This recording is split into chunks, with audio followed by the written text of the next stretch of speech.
उसने जैसे ही यह कहा तो रिहान ने एकदम से ब्रेक लगा दिया। उसकी कार बहुत तेज आवाज के साथ रुकी। उसने एक बार फिर गुस्से में जोर से स्टीयरिंग पर अपना हाथ मारा और कॉल पर हेलो कहा, पर इस बार दूसरी तरफ से कोई आवाज नहीं आई। उसने फोन देखा तो कॉल कट हो गई थी। वहीं उधर आइस पार्लर के बाहर शिवी और सुहानी को घेर कर खड़े लोग दोनों को देखकर हंसने लगे थे। उसमें से एक आदमी के हाथ में शिवी का फोन था। उस आदमी ने फोन को नीचे फेंका और उसके ऊपर अपना जूता रखकर उसे मसल कर तोड़ दिया। तभी वे लोग दोनों को जबरदस्ती कार में बिठाने लगे। सुहानी ने एक नज़र अपने साथ आए गार्ड को देखा तो वे सभी गार्ड उनकी कार के पास जख्मी हालत में बेहोश पड़े थे। तभी वे सारे आदमी दोनों को किडनैप करके ले गए। दूसरी तरफ पुणे में कियान जब सोकर उठा तो उसने टाइम देखा। आज वह देर तक सोया था, शायद रात में ट्रेवल करने की वजह से और मेंटली टायर्ड होने की वजह से वह कुछ ज़्यादा ही थक गया था, इसीलिए देर तक सोता रहा। वह फ्रेश होकर सबसे पहले अपने दादाजी के रूम में गया। दादाजी उसे देखकर मुस्कुराने लगे और उसे देखते हुए बोले, तुम्हें यहाँ देखकर खुशी हुई? क्या सबको साथ लाए हो? उसकी बात पर कियान ने कहा, नहीं दादाजी, पर जल्दी ही वो सबके साथ आऊँगा। अब आपकी तबीयत कैसी है? उसकी बात पर दादाजी ने मुस्कुराते हुए कहा, तुम खुद देख लो। यह सुनकर कियान भी मुस्कुराने लगा। फिर उसने कुछ और देर तक बात करके वह स्टडी रूम में चला गया जहां क्या कायरब पहले से ही उसका इंतज़ार कर रहे थे। कायरब काउच पर बैठे हाथ में न्यूज़पेपर पकड़कर पढ़ रहे थे। तभी कियान ने कदमों की आहट ने उनका ध्यान अपनी ओर खींच लिया। वह कियान को देखने लगे। उसे देखकर उसके होठों पर हल्की सी मुस्कुराहट आ गई, तो वहीं वह उन्हें बिना किसी भाव के देख रहा था। कियान ने उसके सामने टेबल पर अपने हाथ में पकड़ी फाइल को रखते हुए कहा, मुझे सच जानना है। कायरब ने एक नज़र फाइल को देखा तो फिर कियान को सवालिया नज़रों से देखने लगे। उन्हें समझ नहीं आ रहा था कि वह किस सच की बात कर रहा है। फिर उन्होंने कुछ सोचते हुए अपने सामने रखी फाइल को उठा लिया और उसे देखने लगे। वहीं उधर मुंबई में सुहानी और शिवी को किडनैप करके ले जा रहे लोग सड़क के बीच बीच खड़ी एक कार को देखकर रुक गए। सड़क के बीच में रिहान अपनी कार रोककर कार की बोनेट के ऊपर बैठा हुआ था। उसे देखकर ऐसा लग रहा था जैसे वह उसके आने का ही वेट कर रहा था। रिहान को देखकर कार के अंदर से ही कुछ लोगों ने उसे पर फायरिंग करना शुरू कर दिया। वह भी पूरी तैयारी के साथ आया था। उसने गोली का जवाब गोली से दिया और रिटर्न फायरिंग करने लगा। फिर एक एक कर वे सभी लोग कार से बाहर आकर रिहान के ऊपर छुपकर फायरिंग करने लगे। वे संख्या में ज़्यादा थे और रिहान अकेला, पर फिर भी वह उनका सामना कर सकता था। वह अभी कार के पीछे छुप गया और फायरिंग करना बंद कर दिया। यह देखकर वह सभी आदमी एक दूसरे को देखने लगे। फिर उसमें से एक आदमी ने कहा, लगता है मर गया।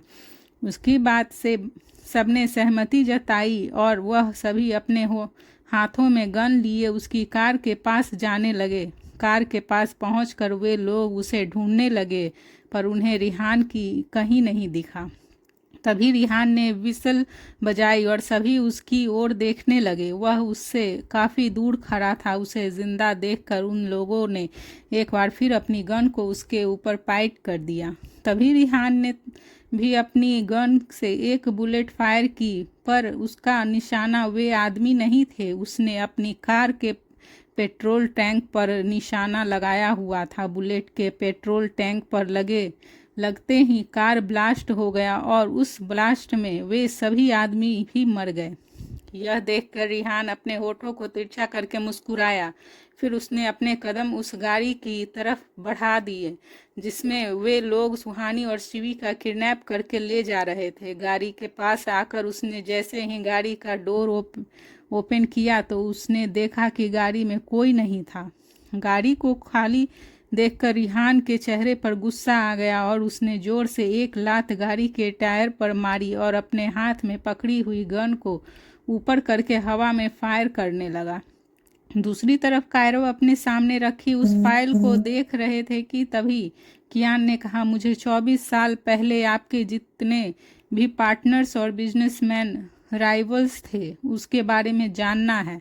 उसकी बात सुनकर कायरब ने फाइल को ओपन किया और उसे देखने लगे। कियान भी उसके सामने पड़े काउच पर बैठ गया और एक टक उन्हें देखने लगा। दोनों के लुक एक जैसे थे। वे दोनों ही दिखने में डैशिंग और स्मार्ट थे। उनका स्टाइल, उनका बिहेवियर सब एक जैसा था। एक लाइन में ना कोई फैक्स, ना कोई जीरोक्स, ना कोई टेलेक्स या कंप्यूटर की फ्लॉपी। वे दोनों ही एक दूसरे की कार्बन कॉपी लग रहे थे। तभी कायरब ने फाइल में देखते हुए कहा, जिनके नाम पर रेड मार्क लगे हैं वे सभी हमारे राइवल थे और जिन पर ग्रीन मार्क हैं वे सभी हमारे पार्टनर थे। यह कहते हुए उन्होंने अपना सिर ऊपर उठाया तो उसकी नज़रें कियान से जा मिली। एक बार के लिए समय जैसे वहीं रुक गया था। वे दोनों एक दूसरे को आंखों में आंखें डालकर देख रहे थे। दो आंखें जो बहुत कुछ कह रही थी तो वहीं उनके सामने वाली दो आंखें में बहुत सारी शिकायतें थी। तभी कियान ने कहा, आपका एक्सीडेंट कैसे हुआ था उस रात? उसकी बात पर कायरब ने कहा, कार के ब्रेक फेल हो गए थे। यह सुनकर कियान ने उन्हें देखते हुए कहा, ब्रेक फेल नहीं हुए थे, जानबूझकर ब्रेक फेल किए गए थे। उनकी बात सुनकर कायरब हैरान रह गए और उसे हैरानी से देखने लगे। तभी कियान ने भी उन्हें देखते हुए आगे कहा, उस दिन आपके ड्राइवर ने छुट्टी ली और आपको खुद ड्राइव करके जाना पड़ा। जाते टाइम आपको कोई प्रॉब्लम नहीं हुई, पर वापस आते टाइम आपकी कार के ब्रेक फेल हो गए थे। यह आपको कुछ अजीब नहीं लगता? उसकी बात सुनकर कायरब भी 24 साल पुरानी उस रात के बारे में सोचने लगे। तभी कियान का फ़ोन रिंग हुआ। उसने फ़ोन देखा तो कॉल अभिनव का था। उसने कॉल रिसीव किया तो दूसरी तरफ से अभिनव ने उसे स्केच के बारे में बताते हुए कहा, वे दोनों आदमी विक्रांत के हैं। आई थिंक आप जानते हैं विक्रांत को कौन है। यह सुनकर कियान ने कहा, राजीव राव का राइट हैंड। अभिनव ने उसकी बात पर कहा, यस सर।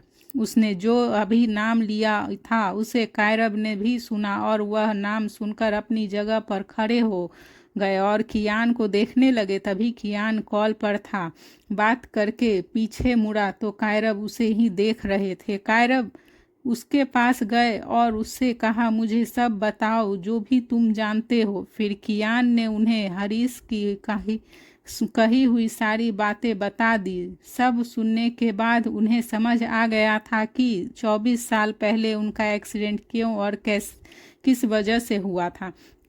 तभी कायरब ने एक लंबी सांस लेते हुए कहा, इस सब के पीछे राजीव का हाथ है। कियान ने इतना सुना ही था कि तभी उसकी भौहें सिकुड़ गई। कायरब अभी उसे पूरा सच बताते कि वह सब क्यों और किस वजह से हुआ था। तभी कियान का फ़ोन फिर से रिंग हुआ। उसने अपना फ़ोन देखा तो इस बार उसे शिव कॉल कर रहा था। उसने कॉल पिक करके फ़ोन कान पर रख लिया। तभी शिव की बात सुनकर उसके एक्सप्रेशनलेस चेहरे पर गुस्सा दिखने लगा और उसकी मुट्ठी गुस्से में फ़ोन के ऊपर कस गई। उसने शिव की सारी बातें सुनकर 3 वर्ड में आंसर किया, आई एम कमिंग। यह कहकर उसने कॉल कट करके कायरब से कहा, मैं आपसे इस बारे में बाद में बात करूंगा, मुझे अभी जाना होगा। कायरब ने उसके कंधे पर हाथ रखा और उसे देखते हुए कहा, मैं जानता हूँ तुम अपनी जिम्मेदारियों को अच्छे से निभाते हो और आगे भी ऐसे ही निभाते रहोगे। I am proud of you. Kiaan जो अभी तारीफ सुनने के मूड में नहीं था, वह उसकी बातों का बिना कुछ जवाब दिए वहाँ से चला गया। दूसरी तरफ विला में वे तीनों हॉल में बैठे थे। तीनों के ही चेहरे पर टेंशन दिख रही थी। अब तक सबको पता चल गया था कि चारों लड़कियों का किडनैप हो गया है। वे तीनों ही अब कियान के आने का वेट कर रहे थे। फ़ोन पर शिव की बात सुनने के बाद कियान उसी वक्त मुंबई के लिए निकल गया था। शिवा ड्राइव कर रहा था और कियान बैक सीट पर बैठा था। बैक व्यू मिरर में शिवा उसके चेहरे के एक्सप्रेशंस को देखकर कुछ कुछ बातें समझ गया था, इसीलिए उसके कहे बिना ही वह फास्ट ड्राइविंग कर रहा था। कियान अपना एक हाथ अपनी चिन पर रखे बैठा था। उसे सुहानी की कही कल रात की बातें याद आ रही थी जब वह उसे जाने से रोक रही थी। उसका जो डर था वह सच हो गया था। अब उसे खुद पर ही गुस्सा आ रहा था। इसके साथ ही वह और चीज़ों के बारे में भी सोच रहा था। एक साथ उनके माइंड में कई सारी चीज़ें चल रही थी। कौन है वो लोग जिसने उनकी फैमिली को किडनैप किया? इस किडनैपिंग की वजह क्या होगी?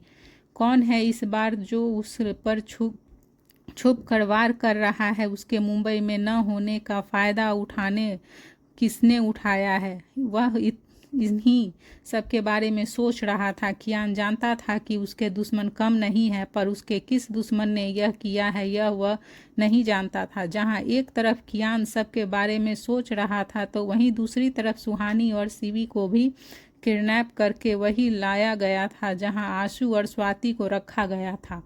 वे दोनों ही चेयर पर बैठी रस्सी से बंधी थी। जैसे ही सुहानी और शिवी की आंखों पर से काले रंग के कपड़े को हटाया गया, तो वह दोनों अपने सामने स्वाति और आशु को देखकर चौंक गई।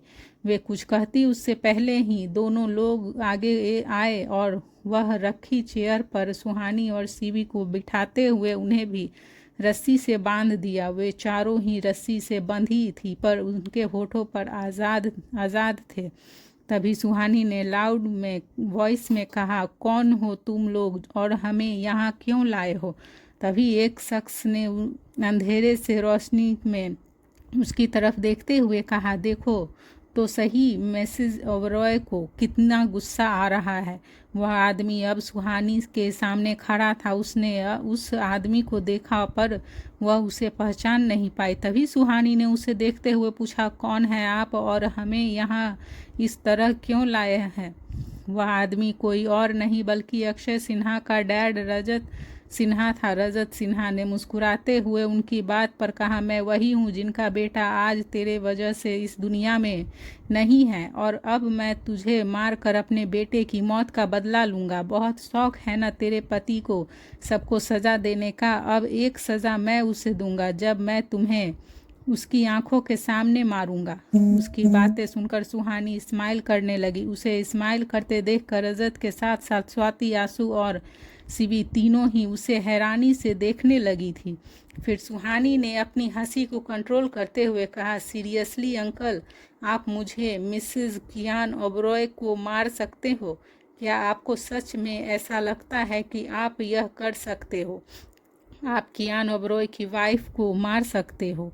यह कहते हुए वह फिर से हंसने लगी तो रजत सिन्हा उसे घूर कर देखने लगा। तभी सुहानी ने आगे कहा, नींद से जाग जाइए अंकल, ऐसे सपने सच नहीं होते। उसकी बात सुनकर रजत सिन्हा बुरी तरह चिढ़ गया था। तो वहीं सुहानी की बात सुनकर स्वाति, शिवी और आशु तीनों के होठों पर स्माइल आ गई थी। तभी ललित परिहार के साथ और भी लोग आए और चारों के सामने आकर खड़े हो गए। फिर सुहानी और बाकी सभी को वे लोग घूर कर देखने लगे। रजत ने सुहानी के मुस्कुराते चेहरे को देखकर कहा, बहुत खुश हो रही है ना? तेरी यह खुशी बस कुछ ही पल की है, उसके बाद तो तुझे जिंदगी भर रोना ही है।